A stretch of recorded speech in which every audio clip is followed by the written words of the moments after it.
I get this question a lot. Schwa, I'm looking to switch from lead to lithium batteries, but I'm not sure how much capacity I need. Let's get in and take a look. What I want to do is start with an example of a 48-volt bank of L16 lead-acid batteries. That's 8 6-volt batteries that are all going to weigh in about 400 amp hours. That's 6 volts.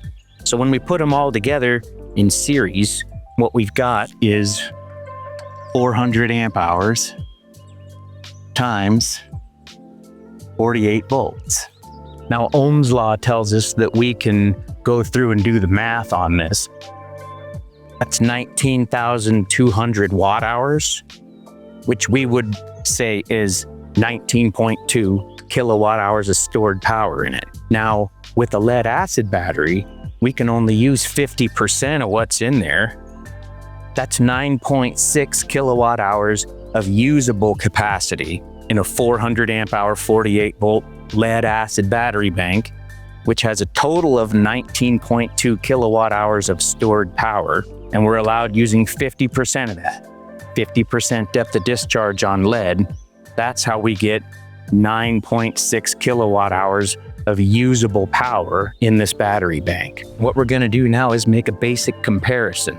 A lithium iron phosphate battery is designed to be discharged 80% of the way. With a lithium iron phosphate battery, we're going to bring the battery state of charge all the way down to 20% state of charge. So the calculation will look a little bit different. A lot of the lithium iron phosphate batteries that you'll find now at 48 volts are around 300 amp hours.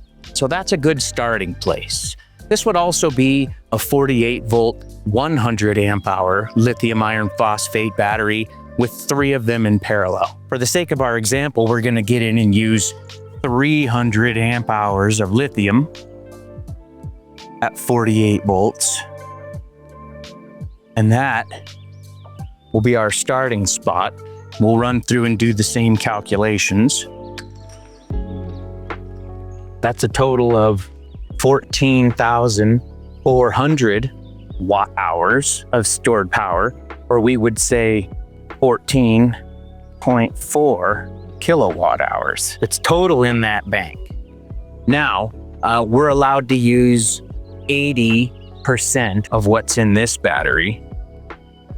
Our total amount of usable power in this battery from 100% is 11.52 kilowatt hours. In 300 amp hours of lithium iron phosphate batteries, you have slightly more capacity than a lead acid battery bank at 48 volts and 400 amp hours. The difference is that lead batteries can only be used 50% of the way, and lithium batteries can be used 80% of the way. So lead is 50% depth of discharge. Lithium iron phosphate is an 80% depth of discharge. So when we got in and looked at our 400 amp hours, that was 20 kilowatt hour stored power, of which we could use 10. When we got over here and we looked at 300 amp hours, this is 15 kilowatt hour, of which we can use 12 kilowatt hours. If we run through and we do this calculation and we use 200 amp hours, we're going to end up slightly below this value. If you replace 400 amp hours of lead with 200 amp hours of lithium, you're going to have slightly less available power from a full state of charge than you used to with your old battery bank.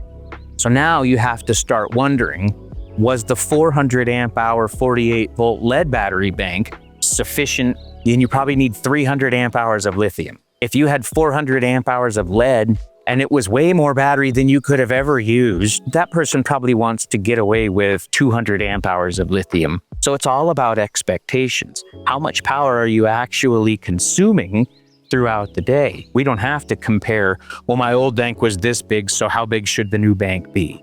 Well, that depends. Was the old bank just the right size? Was it way too big?